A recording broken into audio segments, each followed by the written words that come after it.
les han hecho reportajes, las noticias han ido a ver a Jesús en una tortilla y pues es algo muy común de este fenómeno psicológico que le llaman pareidolia, que es estar asociando rostros en lugares o en objetos, por ejemplo en las nubes. Pasó en el Palacio de Hernán Cortés. Ajá. Es un palacio pues muy antiguo, ¿no? O sea, es un castigo que misterioso paranormal, ¿no? Pues pasaron muchas cosas ahí. O sea, la gente escucha ruidos. La gente escucha ruidos, pero hay un caso muy importante de un arqueólogo que estuvo en toda la restauración de esta casa, que le pasaron cosas muy importantes a él y a sus trabajadores. Buenas noches. Bienvenidos a la Orden de la Noche. ¿Cómo están? Buenas noches, Luis. Buenas noches, Mario. Buenas noches, señores. ¿Cómo estamos en este capítulo? Capítulo número 40 y... ¿Qué huele? ¿Cuál es? 43. 43. Sé que son pocos, pero son hermosos. Sí, un largo recorrido. Un largo recorrido hasta donde estamos el día de hoy, ordenados. Muchísimas gracias a toda la gente que está siempre conectada. Muchísimas gracias a toda la comunidad de la Orden de la Noche que siempre está pendiente de los temas de misterio, temas paranormales que nos piden y que prácticamente hablamos porque la gente es la que nos pone de qué quieren que hablemos. Siempre recuerden ahí en los comentarios poner los temas de los que quieren que hablemos, como el del día de hoy. Un tema muy... ¿De qué vamos a hablar, Luis? Paranormal y medio misterioso, ¿no? Pues... Entre los dos nichos. Estuvimos platicando el capítulo pasado con los malviajados. Un saludo a toda la gente para que vayan a ver el capítulo pasado que estuvo interesante de los OPARTs. ¿De qué más hablaron ustedes? Hablamos también un poquito de lugares con... De las energías, ¿no? Las energías y lugares también con misterios. Y objetos embrujados, ¿no? Objetos embrujados también. ¿Tú crees en eso de las cosas malditas, Luis? Pues no sé si en realidad se queden energías dentro de las cosas o de los lugares, pero ahorita vamos a desentrañar un poquito eso. O serán malditos, estarán embrujados, los lugares tendrán energías que se quedaron por alguna razón ahí y no se han podido ir igual las cosas, o simplemente es nuestra mente jugándonos o tratándonos de asociarnos. Por ejemplo, podemos hablar de la pareidolia o un poquito de la apofenia, que pues son estos fenómenos psicológicos donde estímulos vagos y aleatorios se perciben como formas reconocibles. Igual en las casas embrujadas que la gente ve sombras o ve cosas en las paredes o en las escaleras y en realidad era nada más el simple moho o una simple mancha, ¿no? Sí, ya van como dispuestos a pensar esas cosas. Exactamente, o ver figuras en las nubes, o empezar a hacer conexiones aleatorias de ciertos lados para crear teorías de conspiración. De hecho, hasta se menciona que esto es un principio de esquizofrenia, ¿no? O sea, tanto como... Y se nota no solamente en teorías de conspiración, sino hasta en personas que apuestan. Claro. De hecho, podemos hablar un poquito de más adelante hasta de las pruebas. Creo que es la prueba Roerich, que es la de que te ponen una mancha para ver exactamente qué patrones ves tú en el dibujo, ¿no? Ya, sí, he visto eso. Pero, pues, agarren ahí algo de tomar, agarren algo de comer o simplemente lo que ustedes quieran, relájense un poquito. ¿Qué se les antojaría a ustedes esta noche para misterios de lugares embrujados y cosas embrujadas? Un cafecito, una agüita mineral, ¿no puede faltar? ¿Embrujado no? Un cafecito embrujado no, una agüita mineral embrujada. Así es, pero que se queden al pendiente si quieren saber todos los temas que vamos a tratar y que no se despeguen. Empezamos.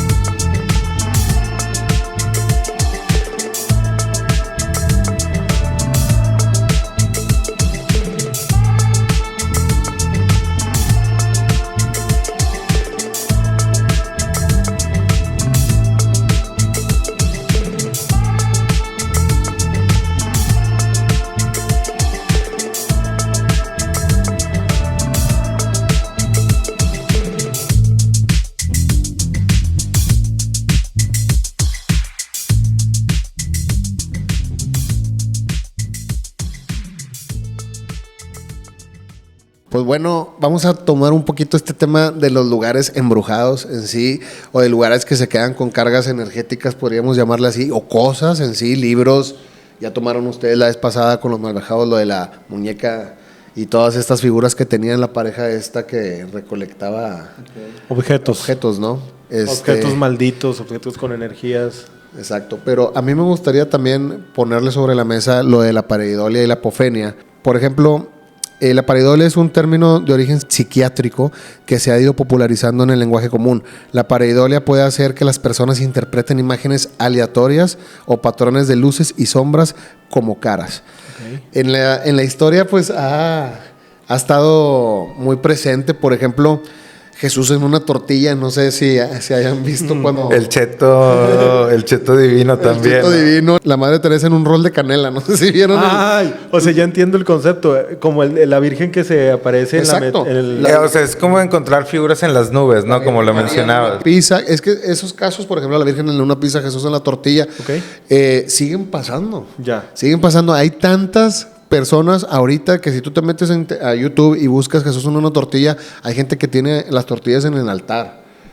O sea, y he visto hasta reportajes que se le han hecho a la gente. ¿Qué? Sí, se les han hecho reportajes, las noticias han ido a ver a Jesús en una tortilla y gente va después a ver pues esta aparición, ¿no?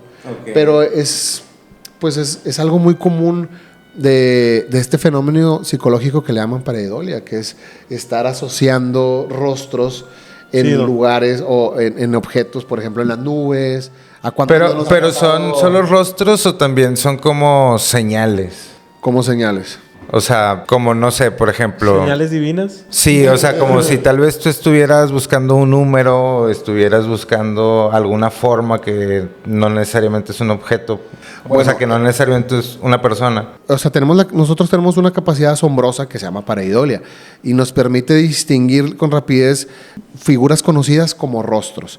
Pero la pareidolia es parte, o es una rama de la apofenia, que la apofenia sí es esto de estar conectando, por ejemplo, números y terminar con, por ejemplo, la teoría famosa del número 23, que hasta hay una película de Jim Carrey que decía que el número lo perseguía y todo lo conectaba con este número, que más adelante vamos a hablar de ese número mágico y del libro de donde viene todo esto, que es el Codex Gigas y todo eso, estar juntando muchas pistas, podríamos decirle, de muchos lados, conectarlas y hacer una teoría es totalmente apofenia. Pero la pareidolia es este fenómeno psicológico, ¿no? Donde debido a un sesgo perceptivo que tenemos, pues reconocemos caras en lugares. No sé si te ha pasado que simplemente los enchufes de... O sea, le das una identidad a una cosa. Parece como un robotcito. Que parece como una carita, los enchufes donde conectas la luz y hay muchísimas cosas que parecen como rostros. Pero se dice que el cerebro tiene una región llamada área fusiforme facial y está especializada en el reconocimiento de las caras. Es un mecanismo muy rápido y eficaz que una vez que identifica un rostro, prácticamente es imposible poder dejar de verlo, ¿no? Pero ¿por qué pasa esto? ¿Por qué vemos rostros en cosas, no? Porque le pones una identidad a cualquier cosa.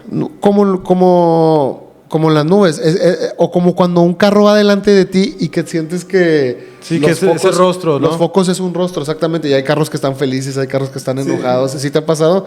Y tantas que cosas. Yo creo que también ahí en el tema de los autos, ¿no crees que las mismas fabricantes les dan como que ese aspecto para que lo vean como, no sé? Pues puede ser, pero lo curioso es que la pareidolia es lo que hace que tú lo reconozcas como una cara. Ajá. Y ya cuando lo ves, ya no puedes dejar de verlo. Claro. Y a lo mejor no te pasa tan rápido, o sea, hay veces que te preguntan, oye, ¿qué ves ahí? No, nada, ¿no ves como una carita? Ah, sí es cierto, se ve como una cara. Empezamos a reconocer cosas, ¿no? Le damos esta forma de rostro y lo principal es que lo tenemos porque es una adaptación evolutiva. O sea, es normal. Sí, es normal. Pero ¿por qué lo tenemos? Porque eso nos ha permitido sobrevivir a través del tiempo. Distinguir en décimas de segundo entre la cara de un amigo y la cara de un tigre, ¿no crees que es esencial para el ser humano? Saber, claro. Saber si la persona con la que estás hablando está enojada, está feliz, está triste. La manera de identificar el rostro. Cuando eres bebé, es esencial poder identificar el rostro de tus padres. Claro. Cuando eres un niño pequeño, ¿no? Entre ¿cuántos rostros en el mundo vas a estar viendo cuando eres chico, no? Es esencial poder adaptar, que el ser humano esté adaptado a identificar los rostros, pero la pareidolia nos hace ver rostros en muchas cosas o muchos lugares donde no hay, ¿no? Entonces, bueno, yo les hago esta pregunta. ¿Ustedes creen que los lugares embrujados, por ejemplo, la gente que dice que ha visto rostros en las ventanas, en las paredes que llegan a ningún lado, en la madera de las paredes, por ejemplo, hay un meme muy famoso de un perro que está en una puerta de madera, ¿no? Que se ve perfectamente el rostro del perro. Entonces, ¿tú crees que el espíritu del perro se quedó plasmado ahí en la puerta? Ajá, se quedó plasmado en la puerta. Es pareidolia. Podríamos decir que muchas casas embrujadas y muchos casos paranormales podrían llegar a ser simplemente apofenia o pareidolia. Y mucho también de los casos en el caso de las nubes, ¿no? Cuando vemos una nube y le damos una forma, pues mucha gente también se inventa cosas, ¿no? Y puede llegar a alucinar, ¿no? A darle lo que estés pensando en ese momento. Sí, le das el sentido que tú quieres, ¿no? El sentido que tú quieres. O sea, entonces, si la pareidolia es una forma de apofenia, la psicofonía también lo sería, ¿no? Que la psicofonía es esta parte donde escuchas sonidos que, pues, puedes pensar que los puedes interpretar de distintas maneras. Sonidos antiguos. Lamentos. De hecho, en el capítulo pasado les platiqué de que era como el tocadiscos, el espíritu, ¿no? Sí, que claro. se puede quedar como si fuera un tocadiscos que se queda en la pared plasmada de la misma manera, ¿no? Y que al pasar de los años, pues está esa vibración ahí guardada. Por eso muchas veces en los lugares, castillos o palacios o en las paredes, lugares muy antiguos se quedan esa energía guardada. O sea, ¿tú crees que es como la frase que dice si las paredes hablaran? Porque pues, ahí se queda todo guardado. Oye, pero fíjate, antes de que sigas, me recuerda a Sixto Paz, que te acuerdas que decía que hacían expediciones para ir a tocar paredes. Ajá, y sentir. Y todos, o tocar jarrones, o tocar objetos, y todos irse en ese instante, tras viajarse en el saber tiempo, lo que en la pasó. mente y estar en el lugar. Sí, qué loco, ¿no? Y en la historia, en el lugar de la historia de lo que estaba pasando. Iban por los lugares a tocar paredes, ¿no? De hecho, Como Mr. Tartaria en el cubo. En el cubo. De hecho, hay una historia muy padre. Pasó en el Palacio de Hernán Cortés. Ajá. Es un palacio pues muy antiguo, ¿no? Y toca todos esos temas. Es un castillo que misterioso paranormal, ¿o qué? Pues pasaron muchas cosas ahí. O sea, la gente escucha ruidos. La gente escucha ruidos, pero hay un caso muy importante de un arqueólogo que estuvo en toda la restauración de esta casa, que le pasaron cosas muy importantes a él y a sus trabajadores. Órale. Hoy el Palacio de Cortés en Cuernavaca, conocido como el Museo Regional de Cahuanáhuac, es un símbolo de la riqueza histórica de México. Sin embargo, lo que muchos visitantes no saben es que este elegante edificio alberga secretos oscuros que han permanecido ocultos bajo sus muros durante siglos. ¿Pero es la casa donde vivía él? Sí, fue casa, después pasaron los años, fue convento, y algo de la historia que no se sabía, que después de que pasaron estos hechos se dieron cuenta quién más la habitó. Órale. En 1528 Hernán Cortés regresó a México después de su expedición a las Iberas, actualmente Honduras. Durante su ausencia, su esposa doña Juana Zúñiga llegó al Palacio de Cortés. Juana de Zúñiga era una noble española que al casarse con Cortés obtuvo el título de marquesa. Para adaptarse a su nuevo estatus y a sus propias necesidades, ordenó modificaciones en la capilla del palacio, transformándola en un comedor y una cocina. Estas modificaciones incluyeron la instalación de una chimenea, que eventualmente se convirtió en el foco de fenómenos paranormales descritos en esta historia. O sea, la esposa andaba remodelando la casa cuando llegó Cortés ella, andaba la nueva esposa, que le dieron buscando ese título. Y pues sí, ella y su hijo empezaron a hacer las remodelaciones. Cuando no estaba Cortés, estaba en sus expediciones. Recientemente el Palacio de Cortés ha sido restaurado y se convirtió en un museo que atrae a miles de turistas y académicos cada año. Sus amplios salones se imponen en arquitectura colonial y son admirados por su belleza y su historia. Sin embargo, la restauración de ciertas áreas del edificio ha desenterrado más que solo reliquias históricas. En particular, la sala de la chimenea ha sido el centro de inquietantes sucesos que han hecho que el lugar sea conocido por más que su esplendor arquitectónico. En los trabajos arqueológicos del Palacio de Cortés, hoy el Museo Regional de Cahuanáhuac, ocurrió una serie de eventos extraordinarios que aún hoy retumban en la memoria de quienes participaron en las excavaciones. La historia comienza con Teófanes García González, un joven ayudante de campo conocido por su responsabilidad y destreza manual. Su conexión con el narrador principal, el arqueólogo a cargo, surgió en los trabajos previos donde ambos habían compartido experiencias peculiares, como cuando un rayo casi fulmina a Teófanes durante una excavación en el campo. Este evento marcó el inicio de una serie de sucesos inexplicables. Hay una teoría, se dice cuando cae un rayo a una persona y sobrevive, no sé si ustedes la han escuchado. No. En ciertos pueblos esa teoría dicen que se convierten en graniceros, que tienen cierto poder y se les llaman chamanes graniceros. Cuando te cae un rayo no mueres, sobrevives a la experiencia. Son los que controlan el clima. Son los que controlan el clima y eventos que pueden ser catastróficos. Entonces llegan a tener ese don, se dice que cuando sobrevives tienes ese don. ¿Y qué pasó ahí en el palacio? ¿Por qué está embrujado?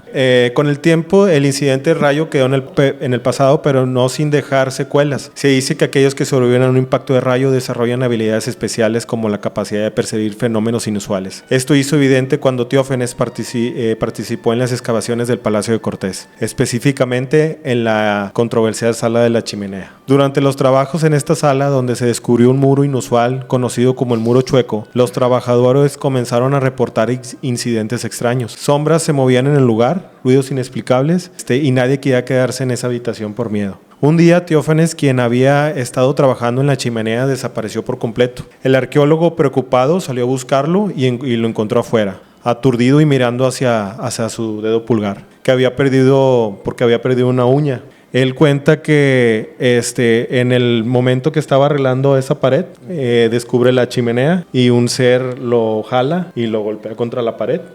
Dice que no vio la mano, pero sintió que alguien lo agarró y lo jaló y lo golpeó contra la pared. En ese momento él sale y ya no quiso regresar al lugar de trabajo, ¿no? El incidente de Teófanes no fue el único. Otros trabajadores que se hospedaban en el palacio también experimentaron sucesos paranormales. Uno de ellos relató haber visto a su hermano levantarse para ir al baño, solo para descubrir que en este lugar seguía dormido su hermano. O sea, él vio que su hermano se había levantado, pero no. Sí. Una vez a mí me pasó algo así. En el rancho de un amigo cuando estaba chiquito. O sea, un amigo me invitó a su rancho, ¿no? Y fue un fin de semana. Y cuando estás chiquito, pues haz de cuenta que te desconectas del mundo, ¿no? Ajá. O sea, te vas con la familia de tus amigos, de tu amigo, y no sabes de tus papás hasta 2 días después y de nadie. Y es como digan ellos y tratar de hacer lo que ellos hagan, ¿no? Claro. Entonces fuimos a un rancho y era un rancho enorme.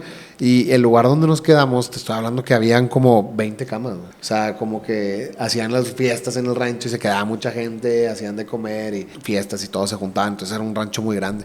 Y tenían sala de billar y todo. En la noche, güey, me pasaron 2 cosas. Una vez en la noche estaba acostado, güey, y atrás de mí había una ventana, güey, sí, una ventana, y me entraba la luz de la luna. Entonces yo podía ver las sombras en la pared de enfrente, ¿no? Obviamente. Si a alguien le pegaba la luz de la luna, se reflejaba en la pared que estaba enfrente. Uh-huh. Entonces de repente estaba acostado y estaba viendo la pared y estaba viendo una sombra porque estaba la pared y estaba la puerta al lado. Entonces yo pensé que era el abuelito de mi amigo que estaba parado y yo estaba esperando a que dijera algo, ¿no?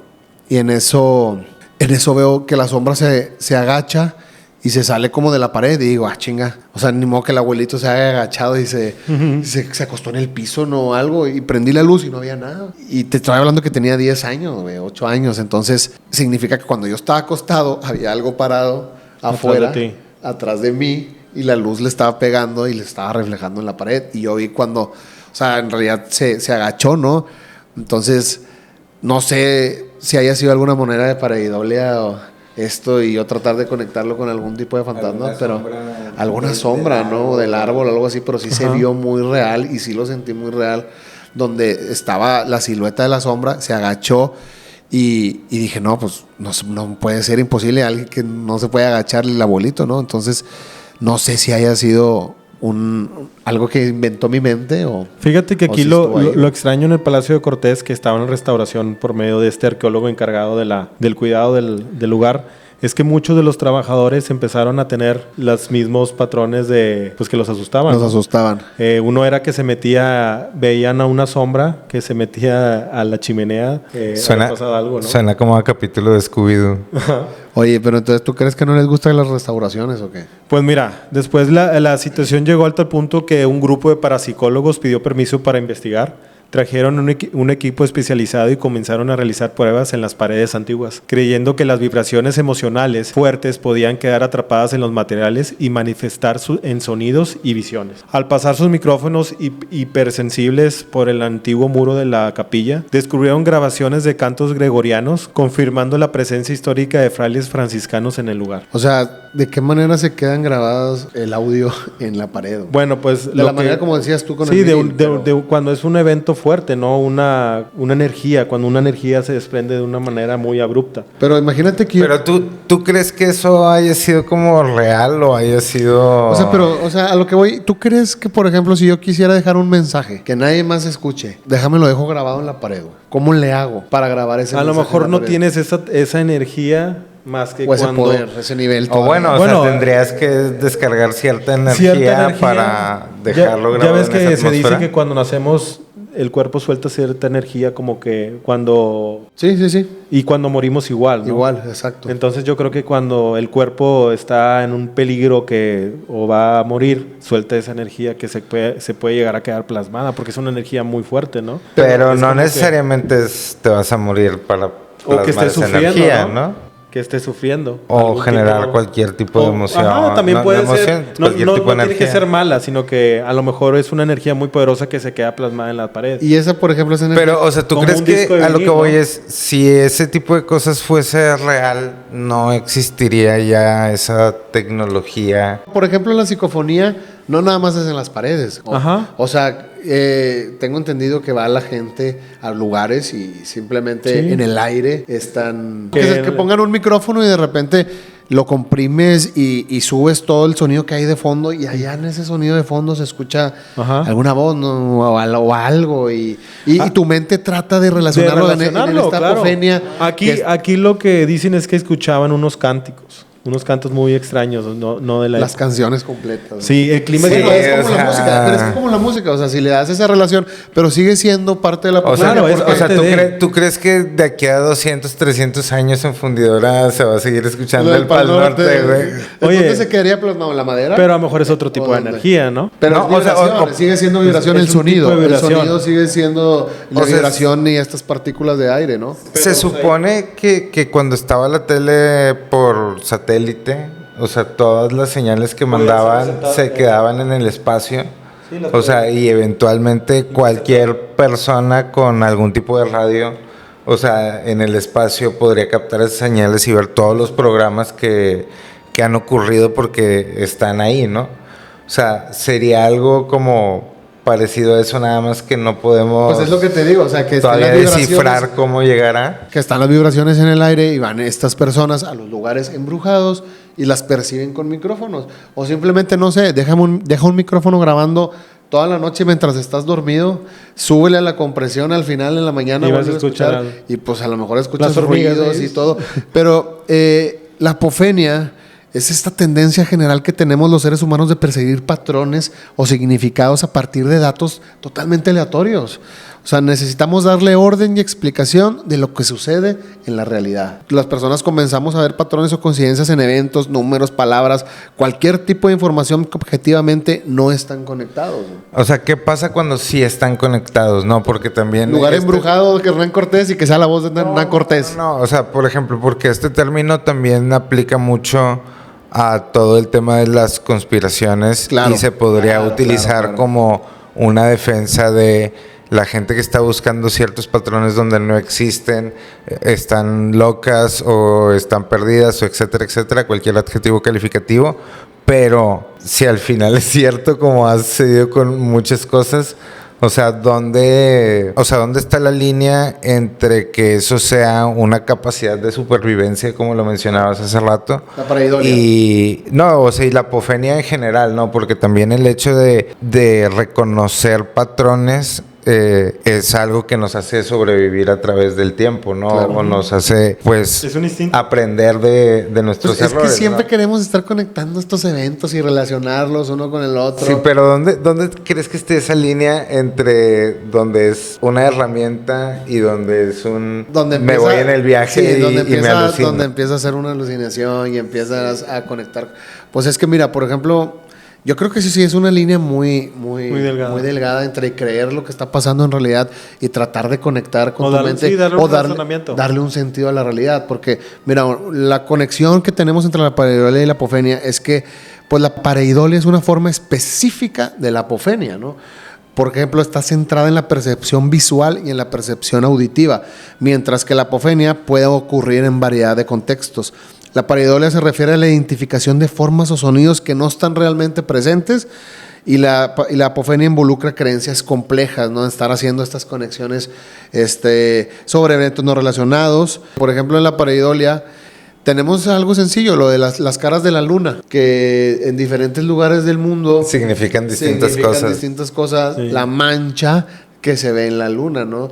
Tenemos en la cultura asiática que ven al conejo de jade que se quedó ahí después de que la princesa se elevó, o acá en esta parte del mundo que ven creo que también, que es un conejo también. Un conejo. Sí, en algunos O un lugares. niño cargando una mochila. Hay lugares que ven un niño cargando una mochila, o un señor cargando un saco, Otros, una dicen, rana. otros Hay dicen que que es la según son sombra dos del cervezas. mundo. O sea, te digo, es una forma súper sencilla de pareidolia y la creencia está muy, muy fuerte, ¿no? O sea, prácticamente, pues... Pues sería hasta como el sistema solar, ¿no? O las mismas O sea, las constelaciones, estrellas, güey. sí. Sí, las constelaciones prácticamente también sería una forma de pareidolia muy fuerte y estarle buscando conexiones a esto que estamos viendo en las estrellas, ¿no? Pero bueno, estabas con lo de la casa de Hernán Cortés y la psicofonía que estaban escuchando adentro, pero... Fíjate que Climas llegó cuando los parapsicólogos investigaron la chimenea. El medium del grupo, al intentar percibir el ambiente, sintió un dolor tan intenso y una angustia tan grande que se vio obligado a retroceder y aterrorizado, al revisar las grabaciones, escucharon cosas muy espeluznantes, ¿no? Ok. Lamentos, llantos que emanaban de lo más profundo de la chimenea, como si el sufrimiento de los siglos aún estuviera atrapado ahí. Años más tarde, la investigación de los archivos de Sevilla reveló un oscuro secreto. Durante la época colonial, el Palacio de Cortés había sido sede del Santo Oficio, la Inquisición, un lugar de juicio, tortura y muerte. La energía de ese sufrimiento, como los parapsicólogos lo habían sugerido, habían quedado grabadas en esas paredes esperando el momento adecuado para manifestarse nuevamente. Pues entonces, es lo que te digo, tiene que ser un evento muy fuerte o algo, una carga energética muy pesada para que se quede grabado. No es como que puedes ir a dejar grabado tu mensaje en las paredes o en algún lugar así nada más, ¿no? Sí, está muy loco eso. ¿Tú crees que sea posible? No, pues no me podría atrever a tener una afirmación. O sea, ¿tú crees que se queden las energías atrapadas en algún lugar que las puedas ver de alguna persona que ya no está? Creo que es posible. Es sí. posible, pero ¿cómo crees que sea? O sea, que esté plasmada en algún lugar, que esté divagando, que se quede para siempre, tiene un tiempo determinado que va a empezar a desaparecer. Porque eso es algo que yo tengo una duda. Somos muchísimos, ¿no? Y cada día muere más gente y en ciertos lugares ha muerto mucha gente y sigue muriendo. O sea, tiene que ser algo... Tiene que haber algo ahí. Tiene que ser algo fuerte que la persona no descanse para que se quede la energía atrapada. O cierto tiempo llega esa energía y desaparece y llega otra persona que fallece en ese lugar y se vuelve a guardar a otra energía diferente. Se va acumulando. Se va acumulando. Porque si es así, pues todos los lugares, entre comillas, serían lugares donde puedan aparecer gente, ¿no? Pues fíjate, hace poquito un amigo que fue a Portugal, de hecho, me dijo que fue a un bar, que ese bar en Portugal era considerado como la primera casa de burlesque en Europa. Pero ya está convertida en bar. Ok. Entonces, estuvo ahí en el bar, estuvo unos días en Europa y dice que desde que pisó el bar, estuvo esa noche en el bar y desde el día siguiente no podía dejar de pensar en ese bar. Recuerden que había sido una casa de burlesque, ¿no? Ajá. La primera casa de burlesque en Europa. Dice que regresa a Monterrey, sigue pensando en el bar, no se puede quitar el bar de la cabeza. Y me contaba que al lado de su oficina hay una mujer que trabaja energías con el Reiki.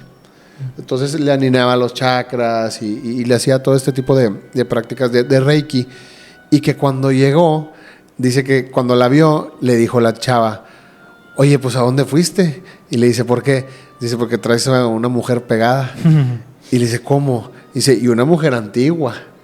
Dice, una mujer la traes ahí pegada, antigua. Y le dice, pues fíjate que cuando fui a Portugal, estuve en un bar que era la primera casa de burlesca, que ahora es un bar, y no he podido dejar de pensar en ese lugar.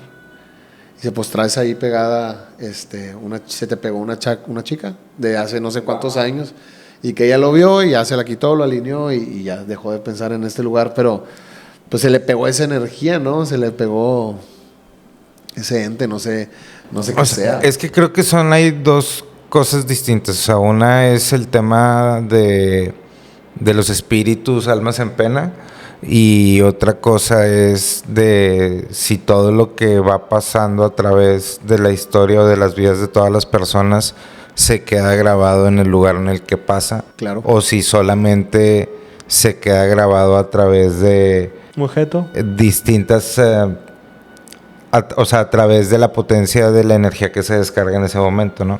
Claro. O sea, creo que así como mencionábamos hace un momento lo de los programas por satélite que se quedaban en el espacio y que cualquier nave que pasara o alguien los pudiera sintonizar porque ahí están. Pues creo que tal vez es posible que mientras, o sea, se quede grabado en los lugares en los que pasan las cosas, ¿no? Todo el tiempo, solamente que tal vez a un nivel humanidad todavía no sabemos cómo descifrar eso, ¿no? O sea, por ejemplo... Y estos tal vez pueden ser intentos, pero también se confunden mucho con estafas. Pero, por ejemplo, ¿tú crees que haya, por ejemplo, ondas de radio viejas que estén por ahí... Sí. Transmitiéndose y de que de repente pasas por algún lugar con una antena y percibes una onda de radio, la agarras y la puedes escuchar, y hay estaciones de radio o mensajes de radio que hayan pasado en el tiempo. Ajá. Y que cuando pases por los lugares los puedas captar. De hecho, hay una película, ¿no? No sé si recuerdan, hay una película de una persona que es un niño no sé si es adulto o es un niño, pero habla con su yo adulto o su yo de niño. Es que no sé quién empieza, sí, de una radio se empiezan a comunicar, él empieza a hablar y habla con un niño. Okay. Y cuando empieza a investigar la historia del niño, se da cuenta que es la historia que él vivió de niño. Y le pregunta cómo te llamas y todo eso, y empieza a decirle toda la información de él de niño. No sé si es así o al revés. Pues es que es muy curioso toda esta energía que se puede quedar plasmada en los lugares, en las paredes, en el tiempo en sí, ¿no? Y eso da paso a muchas leyendas y mitos, ¿no? Claro. Muchísimas leyendas, hay demasiadas leyendas de lugares embrujados, de cosas embrujadas, de libros, el mismo Codex Giga que hablaremos un poquito más adelante para que se queden, es el libro más embrujado que se dicen que existe, pero es lo que yo les vuelvo a repetir, o sea, el ser humano tiene esta tendencia a buscarle la racionalidad a las cosas o sea, las cosas... ¿Para no sentir miedo o para qué? Pues sí, o sea, o cosas tan simples las llevamos a otro plano y decimos que son cosas paranormales cuando en realidad no era nada, o sea... Porque también hay este deseo como de buscar historias, ¿no? Sí. Porque mucho de esto, o sea, como decíamos, da paso a leyendas y mitos que se vuelven hasta tradiciones y costumbres, ¿no? En todos los estados de la República hay una historia de La Llorona. O sea, en todos los hospitales ven a un fantasma que es una enfermera que le dicen la planchada. Claro. O sea, entonces toda la cultura popular como que también siento que hasta cierto punto nos gustan estar conscientes o pensar que hay algo más o que como quiera hay un castigo por sí, claro. no morir en paz, ¿no? Esta habilidad también lo tienen los animales, ¿no? Porque que dicen que los animales ven a los fantasmas, ¿no? Sí, también tienen esa... Los que si te pones lagañas de perro en los ojos vas a poder ver los fantasmas. Y vas a agarrar una enfermedad muy buena. Oye, fíjate que ahorita hablando de la pareidolia hay unos ejemplos muy curiosos. No sé si ustedes hayan escuchado de la cara de Marte. Sí, lo he visto yo, sí. Fíjate, en 1976, la sonda Viking 1 de la NASA capturó una imagen de la superficie marciana que parecía mostrar la cara humana en una región conocida como Sidonia. La imagen, que muestra lo que parecía ser una estructura con ojos, nariz y boca, desató una serie de teorías conspirativas y especulaciones sobre la existencia de una antigua civilización en Marte. Años más tarde, imágenes de mayor resolución demostraron que la cara era simplemente una colina con sombras que en las condiciones sin iluminación adecuada creaban la ilusión de un rostro. Pero fue muy, muy, muy, muy famosa. O sea, en ese año, en 1976, sacaron la cara de Marte en el periódico, Gigante, o sea, lo sacaron en las noticias, en todas partes, y la gente llegó a pensar que había una civilización antigua viviendo en Marte. ¿Por qué? Porque era simplemente cómo tomaron la foto como una cara. Exactamente. Entonces la pareidolia, este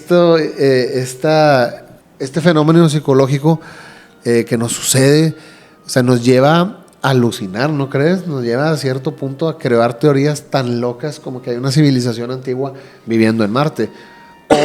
O pues sabemos que en este podcast pues no podemos quitarle el beneficio de la duda a pensar que haya una civilización en Marte. Pero esa no sería la conclusión única a tomar en cuenta, ¿no? Sí, porque después se tomaron otras fotos, pero ¿cuántas cosas no habrán pasado así en la historia de la humanidad? Y en casos paranormales y misteriosos, pues cuántas veces la gente no trata de darle estas identidades. No sé si ustedes hayan visto esta piedra súper famosa, que es como una piedra que parece que un elefante está en el mar. Ah, ok, sí. ¿Sí la has visto? Sí. Es una piedra, se le llama la piedra del elefante en Islandia. Se encuentra una formación rocosa natural conocida como el elefante. Esta inmensa roca parece un elefante gigante sumergido en el océano, con una trompa extendida hacia el agua. La formación es el resultado de la erosión natural de la lava que se enfrió y se solidificó. La semejanza con un elefante es tan impresionante que se ha convertido esta roca en un símbolo icónico de la región y es una atracción turística popular. Y te lo juro que si tú ves la piedra, piensas que es una montaña, piensas que es un elefante. Y dices, ese elefante está dormido, es un gigante dormido.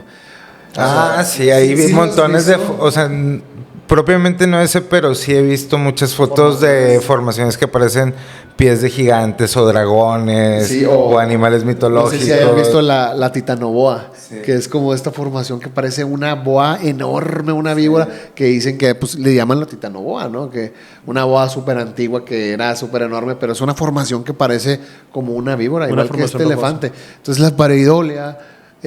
tratamos de darle toda esta asociación y pues empieza, pues el ser humano se ha formado de esta manera, ¿no? De estar asociando cosas con... Siempre, todo el día, sí, ¿no? Todo el día. Si has visto... A cada instante, mira. Si has visto, por ejemplo, la foto que dicen que es como una montaña y también dicen que parece un árbol que lo cortaron.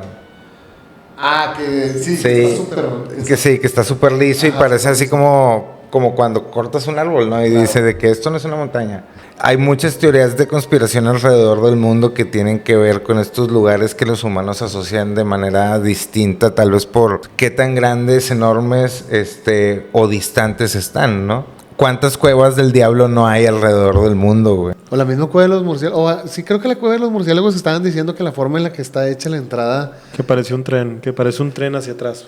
Pero que estaba muy perfecta. Exactamente, sí. Exacta ya, como pues es que realmente fue una mina también. Fue una mina, sí. Tuvieron que haberla tallado. Pero lo que voy es que yo creo que gracias a eso podemos, por ejemplo, ahorita que decíamos lo de las montañas, pues así se descubrieron las pirámides también. O sea, al percibir que ahí había un monumento muy extraño y en forma de pico y que pues realmente era una montaña, ¿no? Y a ir excavando se dieron cuenta que era una pirámide. Oye, pero por ejemplo, teorías tan viejas y que conocemos más contemporáneas, la del monstruo del lago Ness.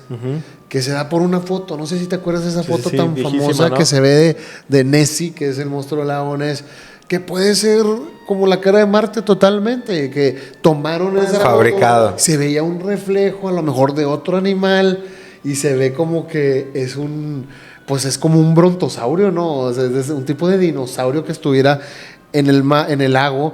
Y se ha creado esa historia del monstruo del lago Ness por tantos y tantos y tantos años, que me recuerda, ahora hablando de la sección amarilla, cuando Homero fue a pescar al lago de Springfield. A un lago, ¿no? Que había como este pez enorme que le decían el capitán, o no me acuerdo cómo le decían, y que decían que era mentira, que nada más lo habían visto en una foto. y Homero lo quería cazar y Homero lo pescó, pero creo que tenía, era como un retiro matrimonial, pero Homero tenía dos o sea, tenía otra intención. Le dijo a Marge, sí, vámonos de vacaciones a este retiro matrimonial, pero Homero quería casar al general o al capitán, no sé qué le decían, y entonces casó al general. La leyenda era real, ¿no? Homero había pescado a este pez, pero Marge lo descubre y le dice, entonces para esto viniste, no viniste para arreglar el matrimonio. Y Homero tira el pez otra vez al agua y dice... La leyenda continúa. La leyenda continúa. Yo fui el único que lo vi en realidad. Pero la leyenda de los monstruos del lago Ness, pues es a través de esta fotografía que tan famosa, que a fuerza la han visto, ¿no? Sí, claro. Pero después eventualmente dijeron que era mentira. Pareidolia. Sí, no, pero fue muy famosa. De hecho, hay un caso en Santiago, Nuevo León, de unos perros que estaban nadando a la orilla de la presa. Se meten y según esto es atacado por un animal muy grande. En una cámara de vigilancia. Pero al final se dieron cuenta que era otro perro mucho más grande que esos que iba nadando y no se vio y los agarró y los mató. Pero se hizo una teoría muy grande porque sí se veía otro animal completamente. El monstruo de la presa de la boca. El monstruo de la presa de la boca, para que lo vean. Ahí Oye, pero hablando ya totalmente pues de este fenómeno psicológico de la mente, de tratar de asociar rostros en los lugares que vemos, pues hay mucha gente que se pregunta de la sábana santa de Turín. Ajá. La famosa pintura de Da Vinci. La famosa pintura, pues es que es una reliquia, es de las reliquias más veneradas del cristianismo. Supuestamente el sudario que cubrió el cuerpo de Jesucristo tras su crucifixión. La imagen de un hombre con heridas consistentes con la crucifixión se aparece en la tela. Y pues muchos creen que es un milagro. Los escépticos argumentan que la imagen es el resultado de una combinación de procesos naturales y el poder de la pareidolia. La sábana santa ha sido objeto de intensos debates científicos, religiosos e históricos, convirtiéndolo en un icono de misterio y de fe, ¿no? Porque pues que en realidad ustedes creen que esté plasmado ahí el rostro de Jesucristo después de la crucifixión. Decíamos en un capítulo, vayan a ver, no recuerdo qué capítulo es, el de pinturas. El de Da Vinci. Da Vinci, que decían que Leonardo era el único que podía haber hecho o haber recreado esa parte. Y que era el único que no había pintado su la muerte de Jesús. De la crucifixión, ¿no? Pero pues sería un gran ejemplo de pareidolia y todo, pues. Te digo que la misma historia va junto con la pareidolia, o sea, es ¿no? que también ya en ese sentido, esta habilidad de el ser humano se vuelve una herramienta que el artista y diseñador y constructor usa a su favor para ofrecer algo, ¿no? En este caso ya sea una pintura, el diseño de los carros, etcétera, etcétera. Claro. O sea, entonces... Ahí, o sea, ¿qué es lo que decíamos? ¿Dónde esa línea es lo que se aprovecha y es una habilidad de sobrevivencia o hasta de estética? ¿Y dónde ya se convierte el marketing? Pues o sea, no en marketing, pero no más, en marketing, pero más como una alucinación o un principio de esquizofrenia. Por ejemplo, Jesús en la tortilla. Sí, vamos a lo mismo. Sí, o sea, donde empiezas a interpretar cosas y darles un sentido que no les corresponde, ¿no? Entonces, y eso es lo interesante, o sea, porque de ahí... Sí, pero por ejemplo, hasta los mismos astrónomos han llegado, pues hablábamos de las constelaciones, ¿no?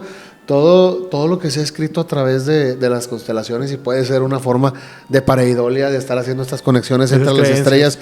No sé si ustedes hayan visto el ojo de Dios, que se le conoce a la nebulosa Helix, que es famosa por su asombroso parecido a un humano. Vayan a buscar ahí el ojo de Dios de la nebulosa. Mira, ponlo ahí, Mario, para que la vean. Este evento, o podríamos llamarle así, es el ojo de Dios.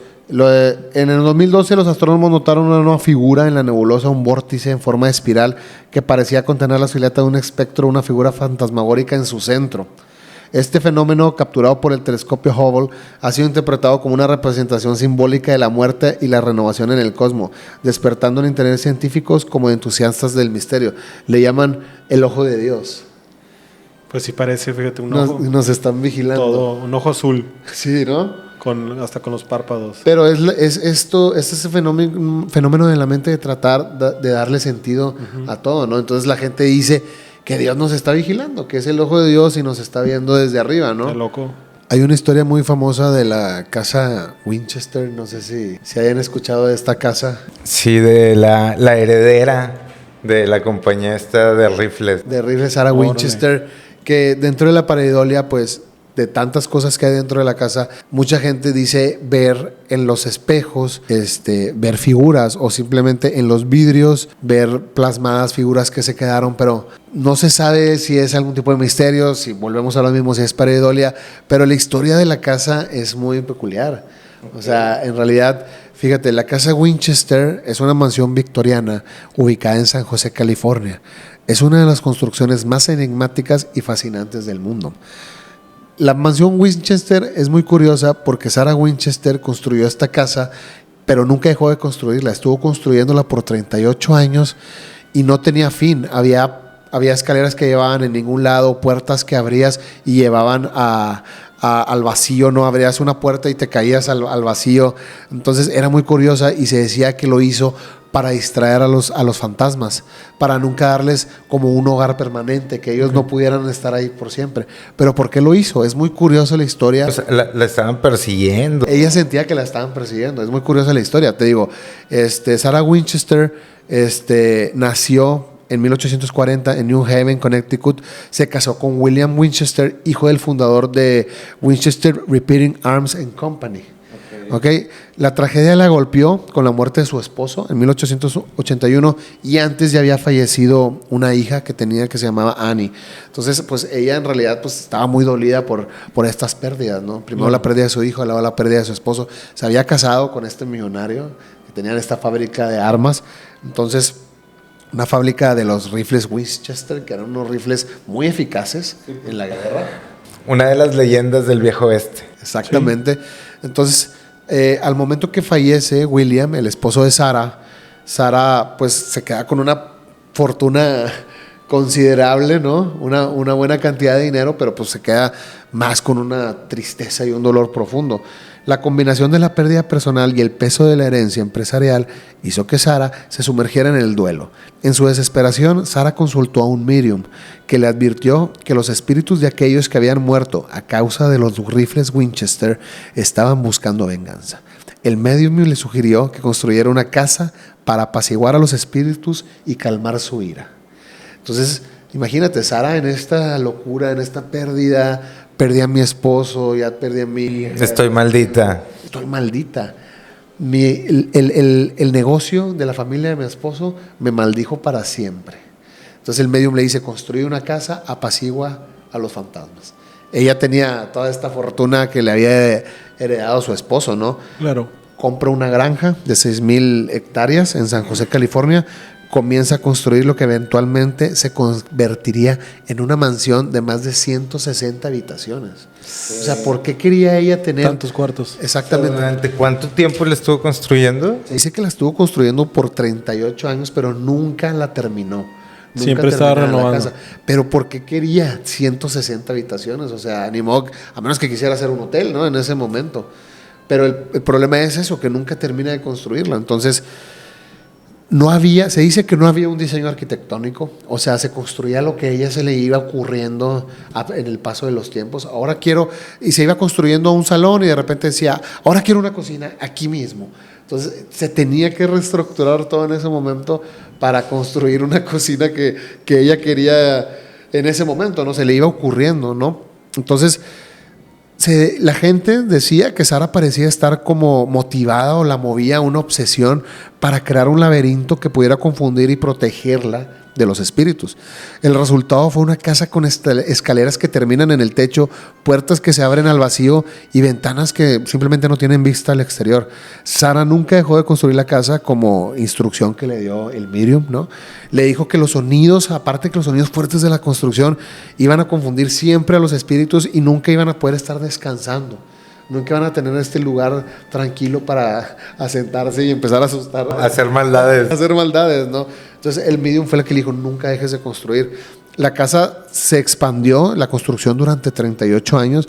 Mucha gente pues decía que tenía problemas mentales. Ya en realidad desde que murió su esposo había entrado como entre el delirio y la locura. Sí, delirios y locuras. Se volvió más aislada Sarah, empezó con paranoia. la obsesión con la construcción y la creencia en los espíritus que la acechaban. Ella pensaba que los espíritus la acechaban por las muertes porque habían muerto a través de los rifles, ¿no? Sí. La llevaron a un aislamiento social.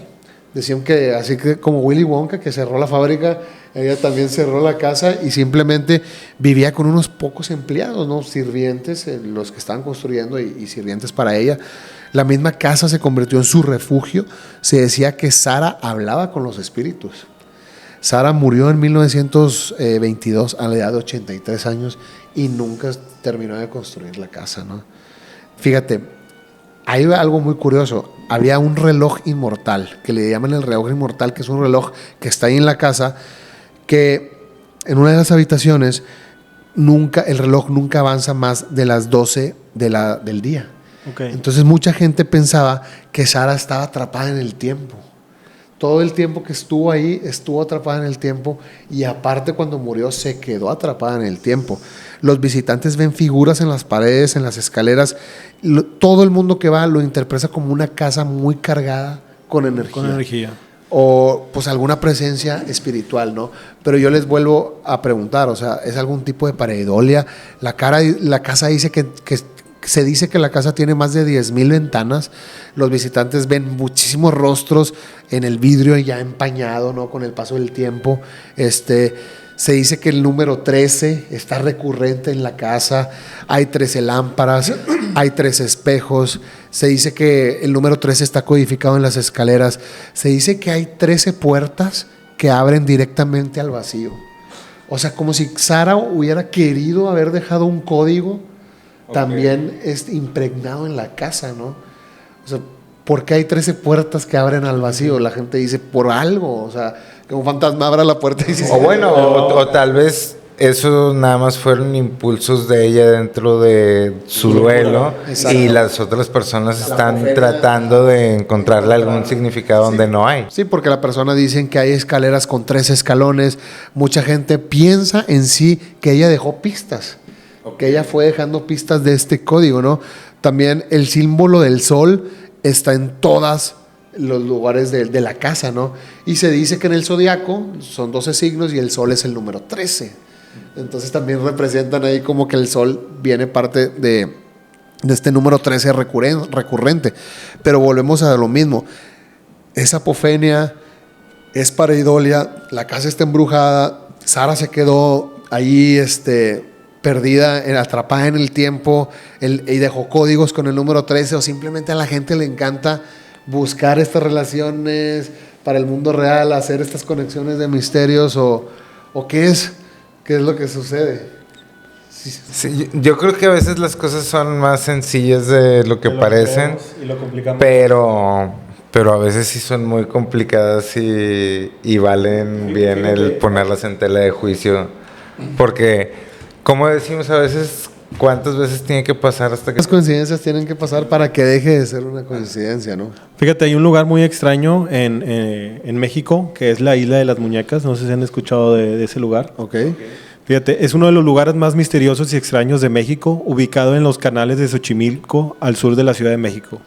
Este sitio, lleno de muñecas viejas, mutiladas y colgadas por todo el paisaje, ha cautivado turistas y locales por décadas. Sin embargo, la historia detrás de la isla no es menos escalofriante que su propia apariencia. Todo comenzó con un hombre llamado Julián Santana Barrera, quien en la década de 1950 decidió mudarse a una pequeña chinampa, una especie de isla artificial, en los canales de Xochimilco. Julián, según cuenta, era un hombre sencillo y solitario que buscaba alejarse del bullicio de la ciudad y vivir en armonía con la naturaleza. Sin embargo, su vida cambió drásticamente tras un evento que marcaría el resto de sus días. Un día, mientras Julián estaba en su chinampa, dice haber encontrado el cuerpo de una niña flotando en el agua. Se cree que la niña había fallecido ahogada. Aunque las circunstancias exactas no fueron del todo claras, profundamente afectado por el hallazgo, Julián quedó con la impresión de que no había podido salvar a la niña y se sintió culpable de su muerte. Poco tiempo después de este incidente, encontró una muñeca flotando cerca del lugar donde había visto el cuerpo de la niña. Convencido de que el espíritu de la niña estaba inquieto y rondaba la isla, Julián decidió colgar la muñeca en un árbol como una ofrenda para calmar el alma. Sin embargo, según esos relatos, el espíritu de la niña continuaba manifestándose y Julián empezó a experimentar fenómenos paranormales, ruidos extraños y susurros en la noche, pasos en la oscuridad. Aterrorizado pero decidido a apaciguar el espíritu, comenzó a recolectar muñecas y colgarlas en toda la isla. Durante los siguientes 50 años, Julián continuó recolectando muñecas de todos lados. Muchas de ellas eran desechos que encontraba flotando en los canales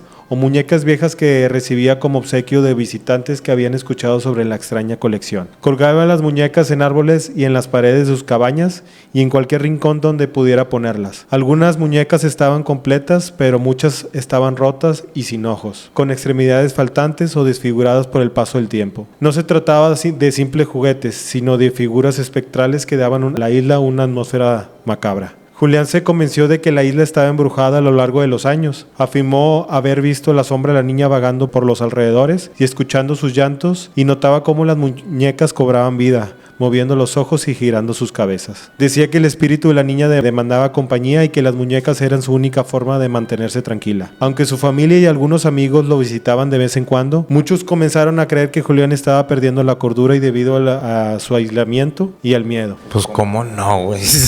¿Verdad? O sea, sin embargo, otros visitaron la isla también fueron afirmando que habían sentido una presencia inquietante. Algunas personas aseguraban que las muñecas realmente lo observaban y que el viento entre los árboles llevaban voces que durante la noche el lugar adquiría una energía pesada y perturbadora. Pero ¿hasta qué punto tú lo atraes o realmente está algo ahí, no? Entonces, o sea, porque si el costo por pensar es la atención que le ponemos a las cosas y todo el tiempo estamos pensando en que ahí hay una energía que nos está mirando, pues eventualmente eso es lo que está pasando, o un reflejo de la energía o del miedo que estemos sintiendo en ese momento y que solamente exista porque nosotros lo estamos pensando constantemente. Pues mira, lo más inquietante de la historia de la Isla de las Muñecas es el trágico final de don Julián. En el 2001, tras décadas viviendo solo en una isla, Julián fue encontrado muerto. Lo más extraño de todo es que su cuerpo fue hallado flotando en el mismo lugar donde años atrás había encontrado el cadáver de la niña. La coincidencia fue impactante y muchos lo vieron como una señal de que el espíritu de la niña finalmente había reclamado a Julián. No se sabe si Julián falleció por causas naturales o fue otro tipo de accidente, pero su muerte solo añadió más misterio a la leyenda. Yo creo que si lo estás pensando todo el tiempo y no te cambias de sintonía. Eso, ¿no? Que él vivió con eso, 50 años, ¿no? Recolectando esos tipos de muñecas y pues lo dio por hecho que... ¿Él atrajo todo eso? Sí, o sea, no voy a hablar específicamente de su caso, pero a nivel general, y creo que a todos nos puede pasar en mayor o menor medida. O sea, muchas personas de repente nos vamos en el viaje con una idea, sacas. Y no te sales de ahí. No te sales de ahí, o sea, y algunas veces puede salir, algunas veces puede salir muy bien, ¿verdad? O sea, pero, por eso ahí creo un término nuevo que le dicen de que el alucín. O sea, creo que todos en nuestra vida en algún momento hemos estado de alucines. Claro.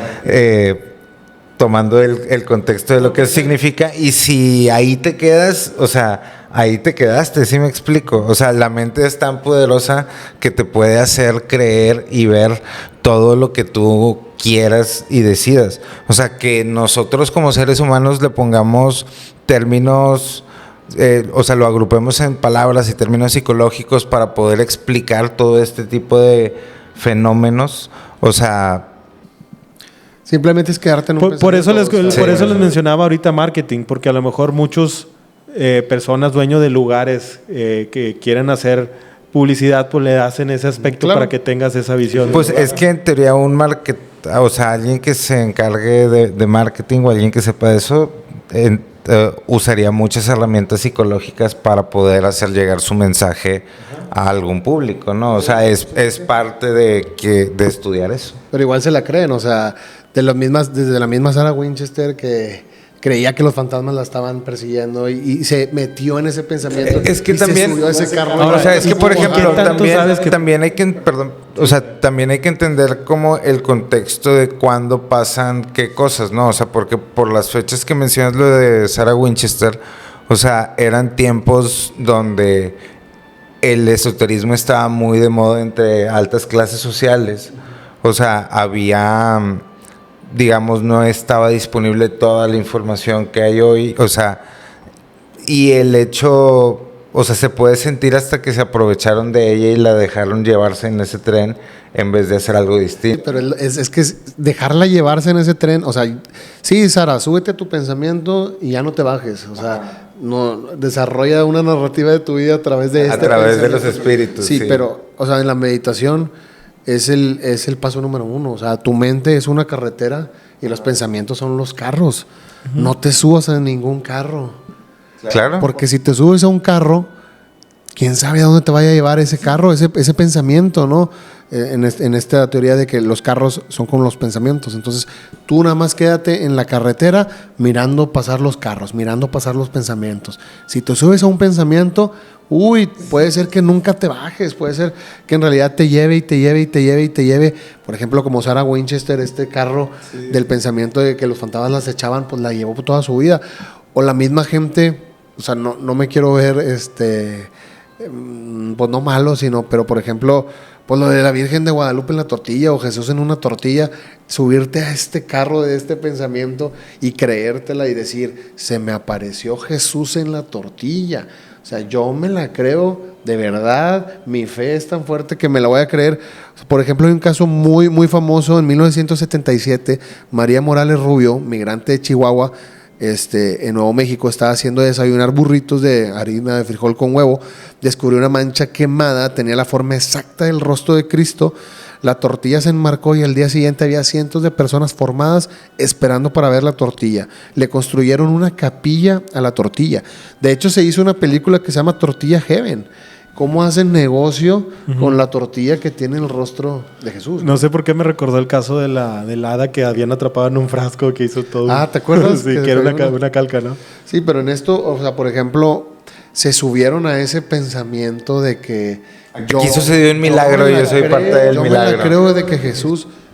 O sea, no te estoy diciendo que no creas. Sí, ajá, exacto, si es tu creencia, está bien, pero existe este fenómeno psicológico que es la pareidolia, que es la apofenia, que es pues darle rostro a todo, tratar de darle rostro a todo porque pues evolucionamos para adaptarnos a eso, ¿no? Y poder sobrevivir. Entonces, ¿qué tanto es real? ¿Qué tanto es mentira? No sabemos, simplemente estamos aquí debatiendo de esto, pero por ejemplo, te digo, sí, o sea, a través de la historia no sabemos si sea una forma de apofenia, de pareidolia a todas estas historias paranormales, todas estas teorías de conspiración, la misma teoría del 11 de septiembre. Esa teoría del 11 de septiembre creo que es una forma de apofenia o un ejemplo perfecto de apofenia de estar vinculando. Observan esta coincidencia del número 9-11, por ejemplo, en películas de CMX, en Los Simpson, que Los Simpson ya habían predecido el 9-11. En películas de Robert Zemeckis se predecía el 9-11. Pero bueno, pero es que, o sea, yo creo que eso es distinto porque yo creo que eso es distinto por lo mismo que decíamos creo que hay números y hay símbolos y hay cosas que vemos repetidamente porque tal vez significan cosas. ¿Sí me explico? Tal vez. O muy probablemente significan cosas para ciertas personas, ¿no? O sea, por ejemplo, este símbolo que utilizaban los alemanes en alguna parte del siglo pasado, o sea, no son los únicos que lo han utilizado. O sea, y tiene un significado que está relacionado con el movimiento de las estrellas. Que a través de todas las culturas lo han visto y lo podemos ver, o sea, aquí podemos poner una foto, o sea, donde tú ves el mismo símbolo con ligeros cambios estéticos, o sea, y es el movimiento creo que de la constelación de la Osa Mayor, o sea, entonces el hecho de que veamos ese símbolo u otros, o por ejemplo el número 13 ahorita que mencionabas en el caso de Sarah Winchester, o el 9-11. O sea, son números tal vez que en el esoterismo tienen algún tipo de significado y por eso las personas lo repiten, ¿no? O sea, y más, de hecho ahí se supone toda una guerra ahorita entre el bien y el mal, según esto, o entre los que tienen cierto tipo de ideas distintas. O sea, y una parte de esos grupos menciona que el extremo gusto por la simbología es lo que va a terminar de derrotar a ese grupo, ¿no? A la creencia. O sea, por el hecho de esta obsesión por dejar, pues, pistas, por así decirlo. Claro. O sea, entonces creo que sí hay cosas que tienen una razón de que las veamos constantemente, independientemente de lo que pensemos de ellas. Y hay otras que sí son más fantásticas. Claro. O sea, la idea es de que cómo distingues unas de otras. Pues es que simplemente la del 9/11 pues es algo difícil de poder conectar algo que pasó 20 o 30 años antes del suceso y decir, ya nos estaban diciendo desde hace 30 Y más años. Pero por ejemplo, el 9/11, o sea, hay quienes identifican esa fecha con el nacimiento de Jesucristo. Sí, verdad, que decían que no había nacido en septiembre. Entonces, ese 9/11, en teoría, al menos para ciertas personas o para ciertos tipos de pensamiento, ese 9/11 significa algo. Okay. Bueno, o sea, entonces, es un ejemplo muy muy simple. probablemente por esa misma razón, no es como que supieran que iba a pasar lo de las Torres Gemelas. O sea, nada más es tal vez un código o algo, o sea, y por eso se eligen esos días para esos sucesos. Sí, pero lo curioso es que, por ejemplo, en el de Los Simpson se ven las torres ardiendo y eso es lo que dices, wow. ¡Qué coincidencia! ¿Cuántas coincidencias tiene que haber para que deje de ser coincidencia? No estamos diciendo que sea verdad la conspiración de las Torres Gemelas. Sino estamos dando ejemplos claros de una apofenia global. Una conspiración por mundial. ejemplo, esos diseñadores o animadores, tal vez en qué momento hubieran pensado que eso iba a ser real. Y entonces por eso mismo de que tal vez suena muy fantasioso, o sea, lo ponían, ¿no? Porque siempre estaban estos superhéroes salvando a las Torres Gemelas. Pero ¿no crees tú entonces que muchas de las teorías de conspiración pueden girar en torno a este fenómeno psicológico de buscarle racionalidad a las cosas? O en este caso estamos buscando lo irracional, que es decir, hay unas personas, los Illuminati, que nos controlan desde hace que tantos años y saben los eventos que van a suceder, no tanto como profetas, no es como una sino profecía, como diseñadores. sino como diseñadores de eventos, ¿no? Sí. De los eventos que van a suceder. Y nos los están dejando ahí como pistas y pues vuelven loca la gente se vuelve loca y empiezan a hacer todo este tipo de conexiones. Es como la del número 23, ¿no la han visto? ¿No la conocen? No, o sea, sé que es una de Jim Carrey, pero no la he visto. Mira, fíjate, el mito moderno del número 23 o la conspiración del número 23 tiene varias fuentes. Una de las más importantes se encuentra en la obra de Robert Anton Wilson y Robert Shea en su trilogía de novelas Illuminatus. ¿Han escuchado hablar de esta trilogía de novelas? No. Se escribió en los años 70, en el 75.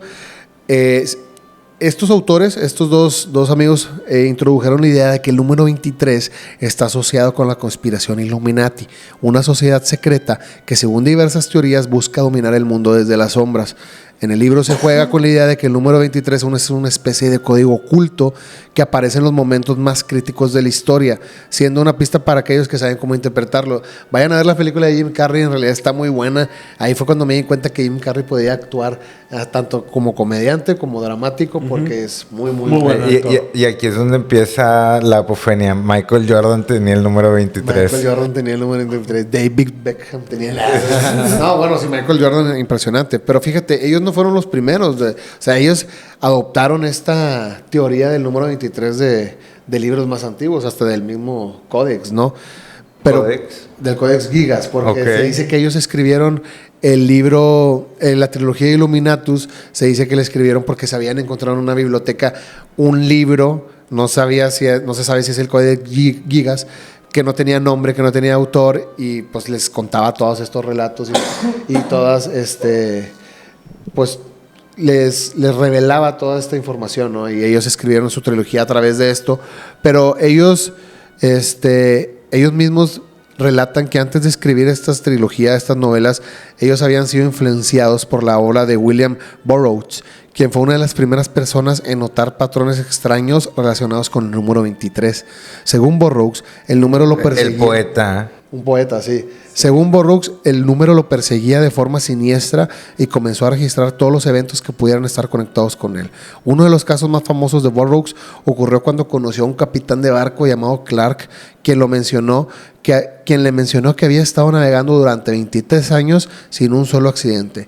Esa misma noche, el barco de Clark se hundió en el mar. Además, Burroughs recordó que justo 23 años antes, un avión de pasajeros se había estrellado en Nueva York y su vuelo era el número 23. A partir de todas esas experiencias, Burroughs desarrolló una especie de obsesión por el número 23 y pues terminó influyendo en la obra de Wilson y posteriormente en toda una generación, ¿no? Entonces, de ahí se empieza a derivar toda esta teoría. Por ejemplo, ya hablando más contemporáneo en la biología, pues se sabe que los humanos tenemos 23 pares de cromosomas, ¿no? Okay. En el ADN. Entonces, para aquellos que en realidad creen en la numerología o en las fuerzas ocultas, este hecho eso no es coincidencia, sino una pista de que el número 23 está codificado en el propio núcleo de nuestra existencia biológica, ¿no? Entonces se dice que también el 23 aparece en los ciclos solares, el ciclo solar 23, que abarcó desde 1996 hasta 2008 y fue uno de los más inusuales registrados, con un comportamiento anómalo en la actividad de manchas solares y una serie de tormentas geomagnéticas que relacionaron con eventos globales catastróficos, ¿no?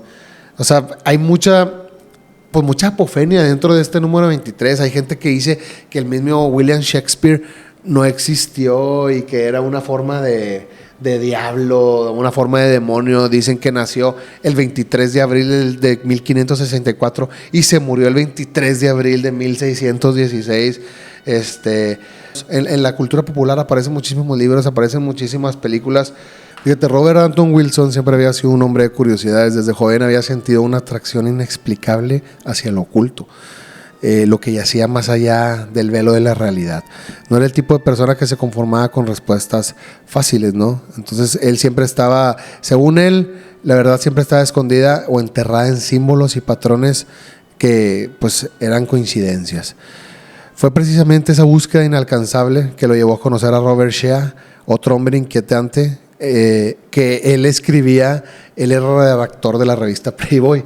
Shea era redactor de la revista. Entonces, entre artículos de estilo de vida y entrevistas, colaboran y hacen esta trilogía, que es una trilogía de novelas misteriosas que se llama Illuminatus, ¿no? Entonces, lo poco que se sabía detrás de esta obra era que pues ellos estaban inspirados en las conspiraciones, en las sociedades secretas. Todo comenzó con una carta que llegó el día de invierno de 1968. La caligrafía era extraña, casi imposible de leer, pero hay una frase en particular que quedó marcada en la mente de Wilson. Decía: todo está conectado y nada es lo que parece. O sea, estaba Wilson y estaba Shea. Sí. Y ellos quieren empezar a escribir, ¿no? Y no sabían exactamente qué era lo que querían redactar. Y mientras ellos están juntando les llega una carta. Les llegó una carta. Entonces, lo que sigue después de esa carta que decía todo está conectado, nada es lo que parece, era una serie de acontecimientos que al principio ellos descartaban. Ellos pensaban que eran simples coincidencias, ¿no? Qué buen marketólogo era Shea, ¿no? Pues siguieron pasando las semanas, las coincidencias se tornaban más perturbadoras y lo que parecía ser un simple juego de correspondencia con algún lector o alguien que les quería hacer alguna broma, comenzó a transformarse en algo muy siniestro. Wilson y Shea notaron que el número 23 aparecía en todas partes. Los relojes se tenían a las 23:23, los teléfonos sonaban 23 veces antes de que cortara la llamada. Los eventos más extraños que leían en los periódicos siempre parecían tener una relación con ese número, ¿no? Ellos lo tomaban como broma al principio, hasta que después empezó a tornar un poco más oscuro. Veían el patrón y trataban de ignorarlo, pero llegó un punto en que ya no podían ignorarlo. Es lo que le decía de la pareidolia también. Cuando ves la cara, ya es imposible dejar de ver la cara, ¿no?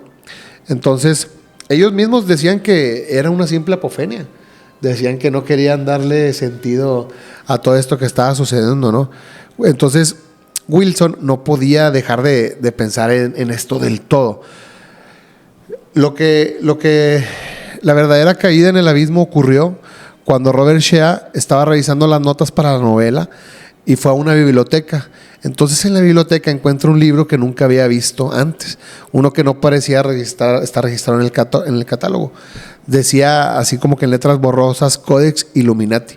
Estaba grabado en un dorado sobre un cuero oscuro y envejecido. No había autor, no había editorial. Las páginas estaban repletas de símbolos esotéricos, mapas celestes y diagramas que parecían describir rituales olvidados. Shea, intrigado, se lo llevó. Al hojearlo en la casa encontró un mensaje que decía: el secreto se revela cuando el número 23 y el sol se cruzan. Al mostrarle el libro a Wilson, ambos supieron que habían encontrado algo más allá de una simple coincidencia. Desde ese momento el proyecto de la novela dejó de ser una sola colaboración creativa y se transformó en una búsqueda real, una carrera contra el tiempo para desentrañar los secretos que parecían estar ocultos a plena vista. O sea, ese libro es como el manuscrito Voynich, que de repente nadie sabe cómo llegaron, ni lo que hicieron, ni lo que significan. Bueno, o este sí lo pudieron ellos descifrar. En realidad no sabían de qué se trataba, pero venía lo de la teoría del código del 23 que siempre los estaba siguiendo. Ya después ellos escribieron esta obra de trilogías que se llama Los Illuminatus, pero tomaron referencia de este códex extraño que encontraron en la biblioteca, ¿no? Y empezaron a relacionar todo esto del número 23 y lo veían como una serie de apofenia, ¿no? No querían creerlo por completo, pero lo curioso es ese códex. O sea, ahorita que hablas del manuscrito, también me recuerda al códex Gigas, que es muy similar al códex que cuenta Robert y que cuenta Wilson y que cuenta Shea, del códex que se inspiraron. Y el códex... Pero bueno, perdón que te interrumpa, pero esos son bien distintos, tal vez el manuscrito de Voynich y el códex Giga al que estás mencionando del códex Illuminatus, ¿no? Porque no suena más como una muy buena estrategia y campaña para sacar como todo un libro, ¿no? Desde la persecución, antes de tener un tema, después encontrarte el libro. Claro. Sí, lo de pero Wilson los otros dos sí son más curiosos, sí, ¿no? La historia de Wilson y Shea es curiosa. O sea, así como tú dices, ellos nada más pues les pasó todo esto extraño y ellos cuentan la historia de cómo escribieron esa trilogía. Ajá. Que venían con lo del número 23 y que los estaba persiguiendo el número 23 y entre esa búsqueda encontraron este códex y gracias a este códex escribieron la trilogía. Pero sí puede ser algo de marketing. Pero lo que tú dices es cierto. O sea, el Códex Gigas es otra cosa. Es un libro... Sí. Es un libro que se dice que es un libro maldito muy y antiguo. que lo escribió un monje en una sola noche porque hizo un pacto con el diablo y está relacionado con lo que tú decías ahorita del manuscrito Voynich. Porque el rey Rodolfo II en algún momento tuvo los dos. Se dice que tuvo el Códex Gigas y que tuvo el manuscrito. Quería el poder. No, pues para estudiarlos, ¿no? Tal vez tratar de interpretarlos. La historia del Códex Gigas está muy curiosa. En el siglo XIII, en el aislado monasterio de San Bartolomé, en un valle profundo, rodeado por un denso bosque, vivió un monje conocido como Germán el Sabio. La abadía, con sus muros de piedra y su atmósfera de calma, se alzaba como un santuario dedicado a la devoción y el estudio. Germán, conocido por su habilidad en la caligrafía y su erudición, estaba al servicio del abad Valerián, un líder religioso con una profunda preocupación por la creciente amenaza de fuerzas oscuras que asolaban la región. El monasterio había sido golpeado por una serie de desgracias, enfermedades, hambrunas y guerras. Entonces se dice que los monjes tenían ciertos pecados. Uno de estos pecados era la vanidad. Germán era muy vanidoso. En un día, pues dicen que se estaba peinando y todo, y eso para los monjes en ese momento era pecado. Claro. Entonces lo iban a condenar por estarse peinando. O por caer en este pecado de la vanidad, ¿no?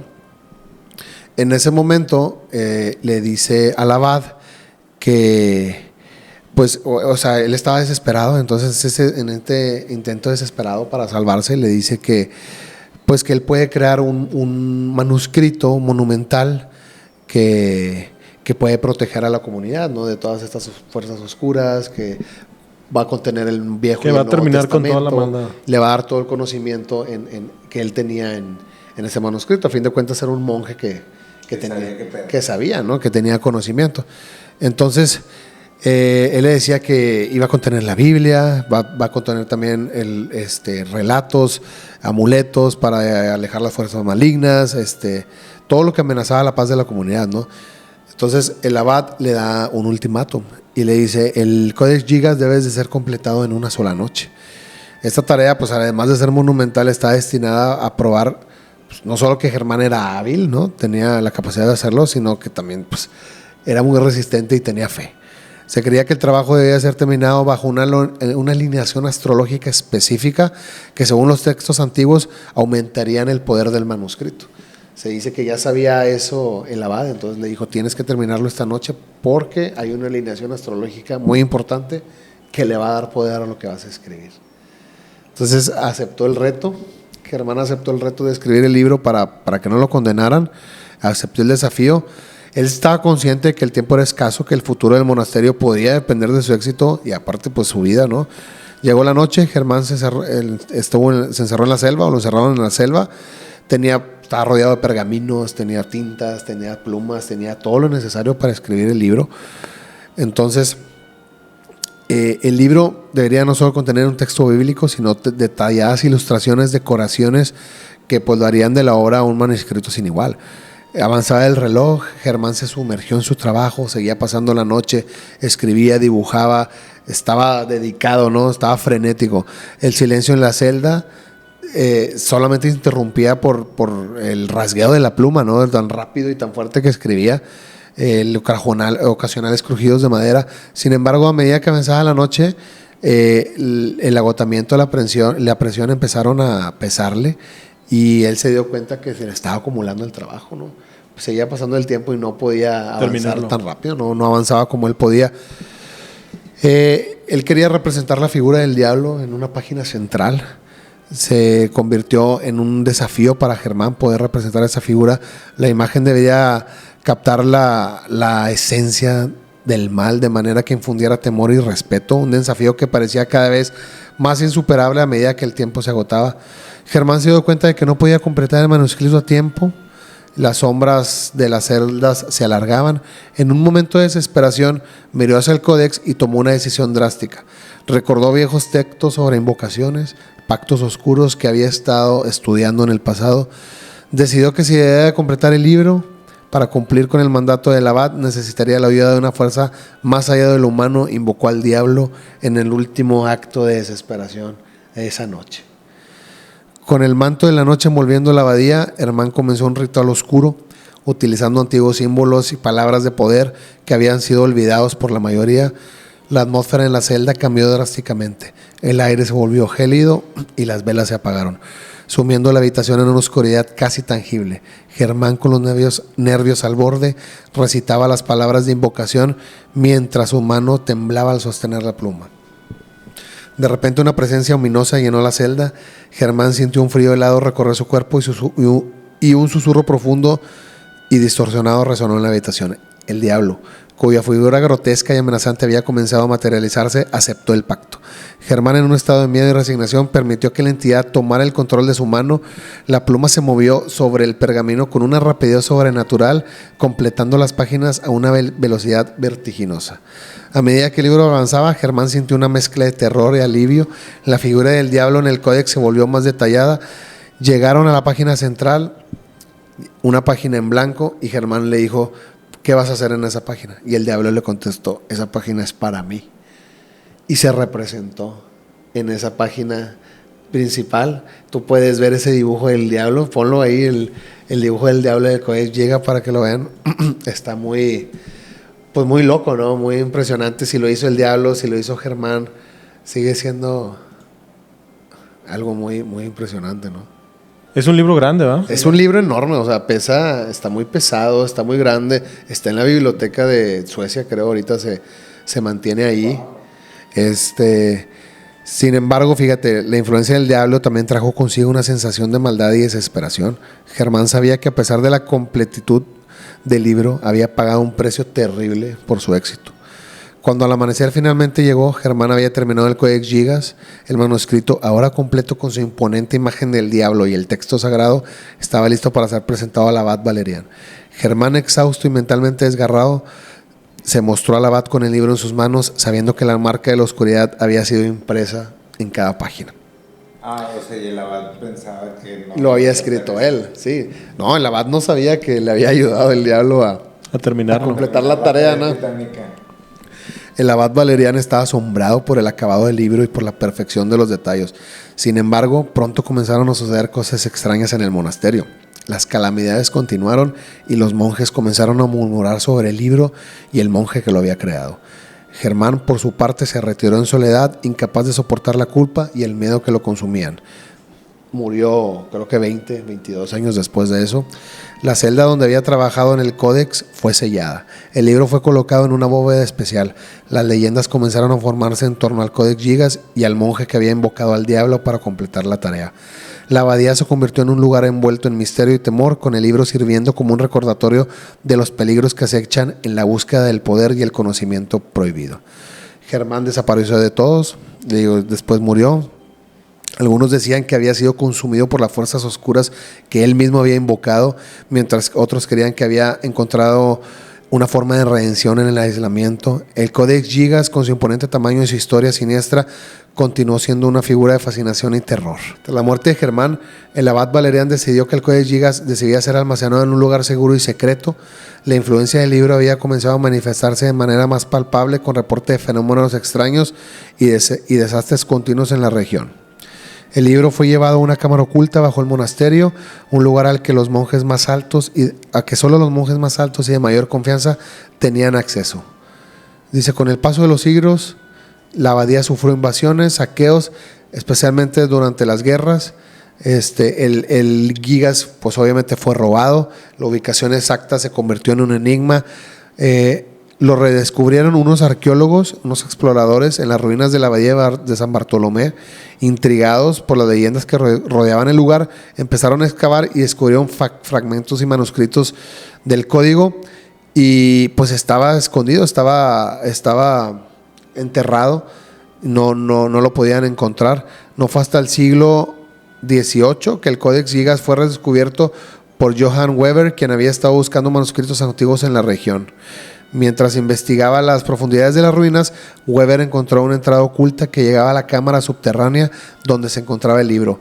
El Codex Gigas, aún intacto y en un estado sorprendente, fue recuperado y llevado a la luz pública. El Codex Gigas atrajo la atención de los académicos e historiadores. Fue llevado a la Biblioteca Nacional de Suecia, donde se le realizó una restauración exhaustiva para preservar su estado, ¿no? Pues tiene un legado, obviamente. Pasó de mano en mano de la reina Catalina, pasó por Rodolfo II. Ahorita está ahí en la biblioteca, pero muy curioso, ¿no? Muy curiosa esta historia, esta leyenda de cómo el diablo ayudó a escribir este código y sigue maldito, ¿sí? Pues en un momento de desesperación. Bueno, pues es que a lo mejor él tenía una creencia que tú no conoces en esta vida, y él la conocía, ¿no? Era de lo que hablábamos. A lo mejor él... O sea, como me recuerda mucho la película del Señor de los Anillos, que piden ayuda de los soldados muertos, uh-huh. cuando ya no podían, y que le dicen que nos ayuden los del otro mundo, y todos los que estaban muertos empiezan a pelear por ellos. Imagínate si no hubieran tenido esa creencia, no les hubieran podido ayudar, ¿no? Yo creo que es cuestión de ideologías y de creencias. O sea, porque a lo mejor algo que para mí es súper real, para ti es una pareidolia. Todos estos fenómenos paranormales y misterios del universo, misterios de la historia, buscándole la lógica, creo que se pueden encontrar muchas preguntas, ¿no? Se crean muchas preguntas a todo esto. Pues a través de las preguntas es como se va avanzando como civilización al final del día. Claro, pues muy interesante. Capítulo número 43. Un poquito de lugares embrujados, cosas o libros malditos, objetos o malditos. Simplemente es este fenómeno psicológico de la mente, que la locura y el delirio, que se quiere adaptar y quiere sobrevivir y nos hace delirar y nos hace vivir en locura y buscarle toda esta explicación. Creo que si nos quedamos con algo es lo de ser la carretera y no el carro, ¿no? Exactamente, no te subas a los pensamientos. A ningún carro, a ningún pensamiento, ¿no? Pues muchísimas gracias a toda la gente que estuvo presente en este capítulo, La Orden de la Noche. Síganos ahí en todas las redes, compartan el conocimiento. Recuerden, nosotros no somos eruditos, la verdad siempre está allá afuera. Nos encanta investigar, nos encanta conocer cosas nuevas, nos encanta descubrir cosas nuevas y venir a compartirlas con ustedes, pero también nos gusta que entremos en debate y que nos digan cosas que piensen ustedes, ¿verdad? Sabemos que los haters están también en la orden del día, pero pues son bienvenidos todos los comentarios. Recuerden, busquen su verdad, que en realidad no sabemos si exista o simplemente sea un paso efímero por el planeta, por el tiempo, y sea mejor disfrutar que andar buscando. Así es. Que andar buscando respuestas a preguntas, a los misterios del universo. Muy raras, ¿no? Y recordarle a toda la comunidad de los ordenados que todos los miércoles a las 10 de la noche vamos a estar en vivo. Exacto. Para interactuar con ustedes y invitarlos para que manden su historia y participen con nosotros y la cuenten en vivo el miércoles a las 10 de la noche y nos cuenten la historia sobre paranormal o lo que nos quieran contar, ¿no? Todos los miércoles ahí vamos a estar haciendo en vivos. Que nos escriban por Instagram. Sí, escríbanos por Instagram para que participen ahí, se suban ahí a la plataforma y estén ahí con nosotros cara a cara contándonos historias. Y puede ser tú el que nos está viendo, el que esté el próximo miércoles ahí con nosotros contándonos tus relatos y contándonos tus historias a toda la comunidad de los ordenados. Y que vayan a ver el capítulo pasado también. Que vayan a ver el capítulo pasado y el capítulo que viene. Y pues queremos hacer un anuncio. Queremos hacer un anuncio especial, un anuncio serio a la comunidad. La Orden de la Noche entra en transición oficial desde este momento. Y creo que vamos a tener que embarcar a un rumbo diferente. La máquina de ordenados llega a un destino. La máquina de ordenados, creo que ha pasado a un siguiente nivel. Entonces, nosotros, gracias a ustedes, hemos pasado a un siguiente nivel y lo que viene es de siguiente nivel. Así es, están al pendiente de todo el contenido que llegue a pasar. Estén pendientes de las señales. Las señales. Va a haber señales. Mario, ¿algo que quieras decirle a los ordenados antes de irnos? Pues nada, estamos en todas las redes sociales, síganos, y todos los que nos escucharon por Spotify, gracias. Estén atentos ahí a todo lo que viene de la Orden de la Noche. Normi, saludos a todos los ordenados. Recuerden que la verdad está allá afuera. El día es de los hombres, pero la noche es de los dioses, y duerman si es que pueden. La Orden de la Noche.